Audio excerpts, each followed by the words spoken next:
अस्सलाम वालेकुम स्टूडेंट्स, मैं हूं आपका टीचर मुज़म्मिल हसन गुलेरिया। आज हम स्टार्ट करेंगे FSC mathematics first second year का चैप्टर नंबर 4 है, introduction to analytical geometry.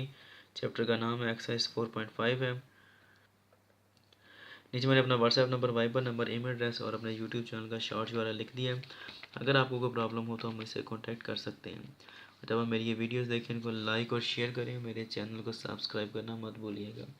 Start करते हैं जी। क्वेश्चन नंबर 4 है, ठीक है जी। ये हमें इक्वेशन दी गई है, क्वाड्रेटिक इक्वेशन है। इसकी मदद से हमने फाइंड आउट करना है जी, जो इक्वेशंस ऑफ लाइंस आती हैं वो हमने फाइंड आउट करनी है। उसके बाद उनके दरमियान जो एंगल है वो फाइंड आउट करना है। क्या है जी हमारे पास question, 2x² plus 3xy minus 5y² is equal to 0 है हमारे पास, ठीक है।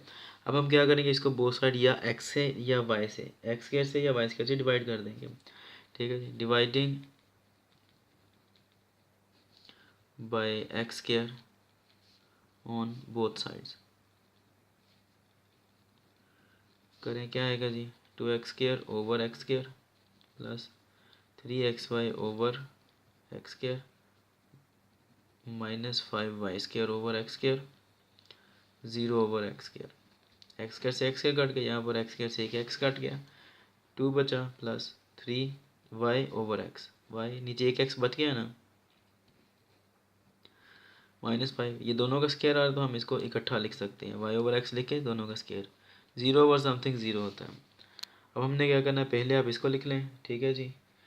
माइनस 5y ओवर x का स्क्वायर आ जाएगा ये टर्म, फिर उसके बाद ये टर्म आ जाएगी प्लस 3y ओवर एक्स, और उसके बाद फिर plus 2 is equal to 0। Usually जो फर्स्ट टर्म होती है उसके साथ हम क्या लिखते हैं, प्लस लगाते हैं। तो ये क्या होगा, यहाँ पर जो कि माइनस आ रहा है तो हमें इसको ख़त्म करना है, तो क्या करते हैं, हम इसको बोथ साइड मल्टीप्लाई करते हैं माइनस साइन के साथ। और अगर आप इसको ऐसे भी रहने देंगे तो आंसर फिर भी आ जाएगा, ठीक है। ऐसे करते हैं चले, ताकि आपको ये भी पता चल जाए कि आंसर में कोई फ़र्क नहीं आएगा। ये यानी कि पहली टर्म के साथ माइनस आ रहा है, इसको प्लस बनाना कोई फ़र्ज नहीं हुआ, ठीक है। इसके साथ भी आंसर आ जाएगा। क्वाड्रेटिक इक्वेशन है, इसके ऊपर क्वाड्रेटिक फार्मूला लगा के हम इसका आंसर लेकर आएंगे। पहली टर्म के साथ ए आ रहा है तो वो क्या आएगा, -5। ये जो हम कहते हैं ना पहली टर्म के साथ प्लस आता है, तो वो ब्यूटी ऑफ मैथमेटिक्स इसे कहा जाता है, ठीक है। मैथमेटिक्स की खूबसूरती है कि ये पहले जो टर्म है उसके साथ प्लस आना चाहिए, अदरवाइज ये फ़र्ज नहीं हुआ कि उसके बगैर आंसर ही नहीं आएगा। ये जो एक्स ओवर वाई आ रहा है, सॉरी वाई ओवर एक्स आ रहा है, इसके साथ जो आएगा वो क्या है, वो बी है, और ये वाला क्या है, सी है। ये आपको पता है ना कि a² bx प्लस सी होता है। जो स्केयर वाला आ रहा होता है, यानी कि वेरिएबल का जहाँ पर स्केयर आता है तो उसके साथ जो चीज़ आती है वो a होता है। जहाँ पर वेरिएबल की पावर 1 आ रही है, x की पावर 1 है, तो उसके साथ क्या आएगा, b, ये b आ जाएगा, और ये c है। ये क्वाड्रेटिक इक्वेशन है, जनरल क्वाड्रेटिक इक्वेशन। अच्छा जी, क्या आएगा, y over x is equal to, जैसे ये मैंने आपको पहले ही बताया है कि जब इसका आंसर लेते हैं तो क्या लिखते हैं, x इज इक्वल टू, क्योंकि यहाँ पर x आ रहा है variable, minus b plus minus के root of b square minus 4ac over 2a आता है। यहाँ पर एक्स स्क्र था, x आ रहा था वेरिएबल, तो x आ गया। यहाँ पर वेरिएबल क्या आ रहा है, y ओवर एक्स, तो इसलिए यहाँ पर y ओवर एक्स आएगा, सिंपल। बाकी ये वाला ऐसे ही रहेगा, माइनस बी प्लस माइनस के root of b square minus 4ac over 2a, minus ये बी के साथ क्या आ रहा है जी, 3 प्लस माइनस के रूट ऑफ बी का स्क्वायर है, तो इसलिए मतलब क्या, 3 का स्क्वायर माइनस 4, उसके बाद ए कितना आ रहा है, -5, उसके बाद सी कितना आ रहा है जी, 2, ए सी है ना, सी कितना आ रहा है, 2 ओवर 2a है, ए कितना आ रहा है, -5। Y over x is equal to -3 plus minus के रूट ऑफ 3 का स्क्वायर कितना आएगा, 3 3 9 होते हैं, ये माइनस माइनस क्या हो जाएगा, प्लस, 5 4 20, 20 ज़रब 2 कितने होते हैं, 40, माइनस 5 2 10, तो ये कितना आ जाएगा, -3 प्लस माइनस के रूट ऑफ 49 ओवर -10 आ गया, ठीक है जी। Y over x is equal to -3 plus minus, आपको पता है 49 क्या होता है, 7 का स्क्वायर रूट होता है, बटा के आ जाएगा जी 10। अब ये आ गया हमारे पास दो चीज़ें, प्लस माइनस आ रहा है तो अब हमने इसके क्या करना है, अलग अलग। Y over x is equal to -3 plus 7 over 3, y over x is equal to -3, ये प्लस माइनस है ना, एक बार प्लस में लिख लिया, अब एक बार माइनस में, -7 ओवर 10 आ गया, ठीक है जी। कर दें सॉल्व इसे, y over x is equal to 7 में से 3 निकाल दिए, पीछे कितने बचे जी 4, 4/3 आ गया।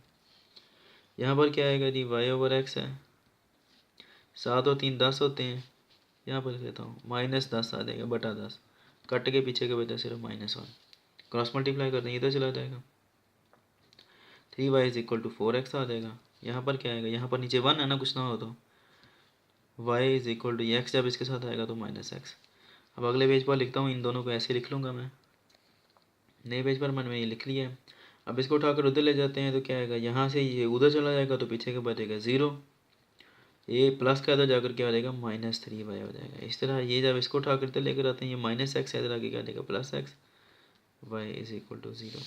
यहाँ पर मैंने वही ब्यूटी ऑफ मैथमेटिक्स, पहली टर्म x वाली है तो उसके साथ प्लस आ रहा है, इसलिए इसको उठाकर इधर लेकर आया और इसको उठाकर इधर लेके आए, सिर्फ इसी वजह से और कोई वजह नहीं है। इसको हम ऐसे भी लिख सकते हैं, इम्प्लाइज दैट 4x - 3y = 0। 0 इधर लिख दें या इधर लिखने कोई फ़र्क नहीं है, ठीक है।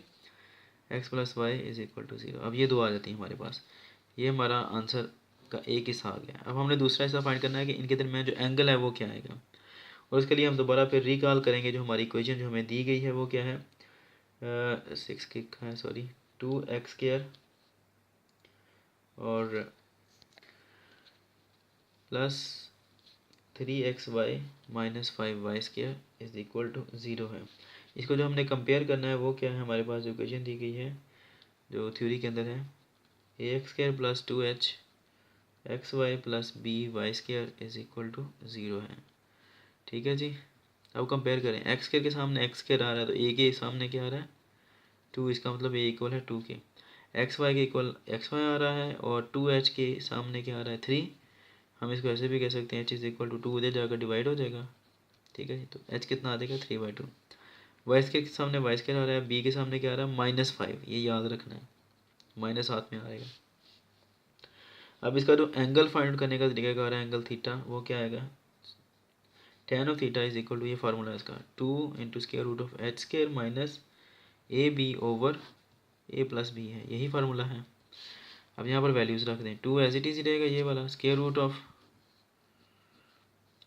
है, h² का मतलब क्या है 3/2 का स्क्वायर, माइनस a b है, मल्टीप्लाई हो रहे हैं a और b, क्या आएगा जी a कितना आ रहा है 2 और b कितना आ रहा है -5, whole divide by a + b है, a कितना आ रहा है 2 प्लस और b कितना आ रहा है -5।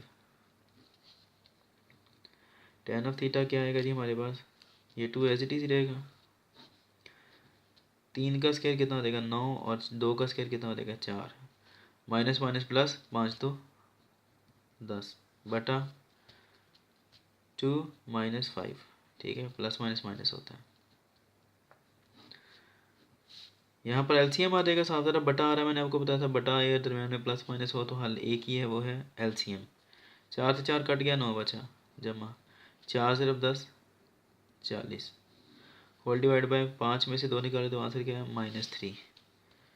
tan of थीटा = 2, ये कितना आ जाएगा 49/4 होल डिवाइड बाय -3, 2 7 इसका 49 का जो आता है स्क्वायर रूट वो कितना आता है 7, और इसका कितना आता है 4 का, वो 2 आता है बटा -3, 2 से 2 कट गया, पीछे कितना बटा 7/3 विद अ नेगेटिव साइन, ठीक है जी। अब यहाँ पर क्या मौजूद है, tan of थीटा = -7/3 आ गया हमारे पास, ठीक है।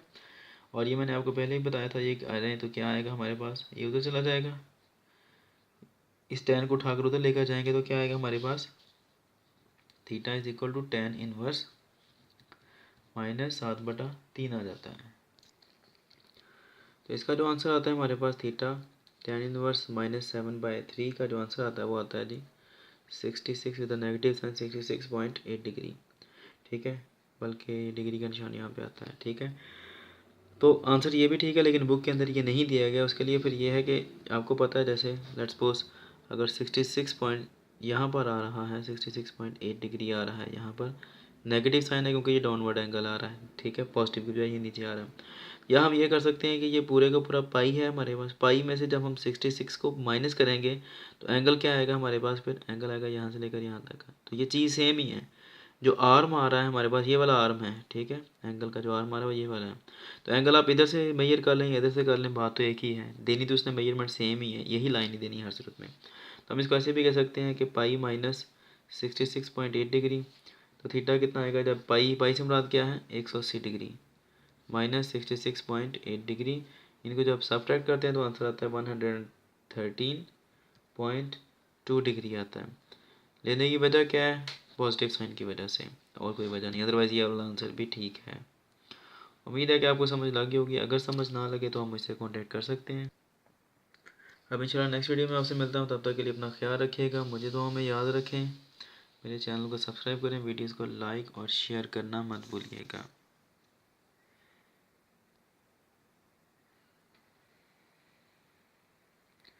अल्लाह हाफ़िज़।